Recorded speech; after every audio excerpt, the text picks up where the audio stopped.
Gerald Sokoy, tenaga kesehatan Puskesmas Kiwirok, yang dikabarkan hilang pasca kontak senjata antara Tentara Pembebasan Nasional Papua Barat TPMPB dan TNI, tanggal 13 September di distrik Kiwirok, Pegunungan Bintang lalu, telah tiba di Sentani dan bertemu kedua orang tuanya, Sabtu tanggal 25 September 2021.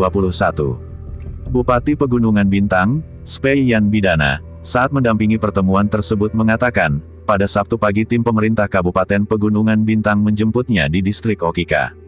Kemudian Gerald Sokoy langsung diterbangkan ke Sentani, Jayapura.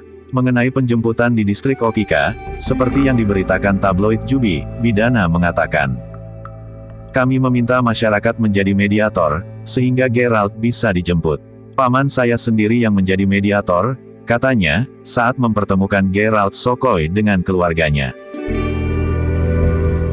Mengenai peristiwa tersebut, Gerald Sokoy menceritakan bahwa, tanggal 13 September pagi saat bersiap-siap hendak melaksanakan pelayanan kesehatan, tiba-tiba ada orang yang datang dan berteriak meminta semua orang yang berada di dalam rumah untuk keluar, karena rumah itu akan dibakar.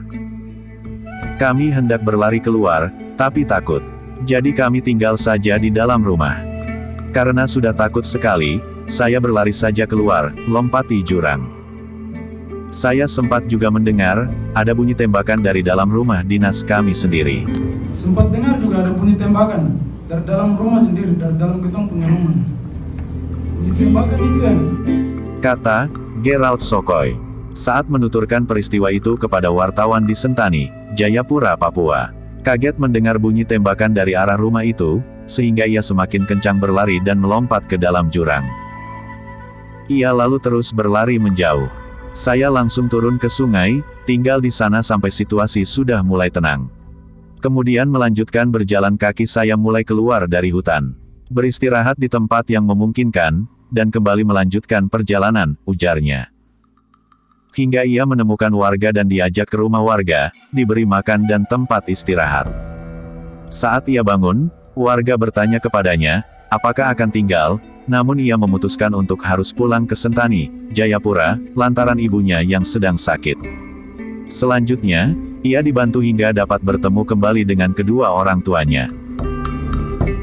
Ketika ditanya mengenai foto dirinya yang beredar luas, ia mengkonfirmasi bahwa, foto itu diambil saat ia berada di pemancar radio SSB, bersama masyarakat. Sementara itu, TPMPB meminta untuk segera lakukan investigasi independen, membuktikan siapa dokter bersenjata yang mengeluarkan tembakan, yang memicu penyerangan puskesmas. Dan membuktikan siapa yang mengakibatkan almarhumah Gabriela Meilan meninggal dunia. Pembunuhan itu perlu diinvestigasi secara independen, karena TPMPB juga sibuk baku tembak dengan TNI Polri. Artinya, siapa pembunuhnya belum diketahui. TPMPB juga tidak serang tenaga medis di Puskesmas Kiwirok, kata Sambom. Sambom menyatakan hingga kini pihaknya belum bisa memastikan kronologi penyerangan terhadap tenaga kesehatan di Kiwirok. Investigasi perlu untuk mengetahui jelas kelompok mana yang melakukan aksi ini, ungkap seorang warga, seperti yang diberitakan tabloid Jubi.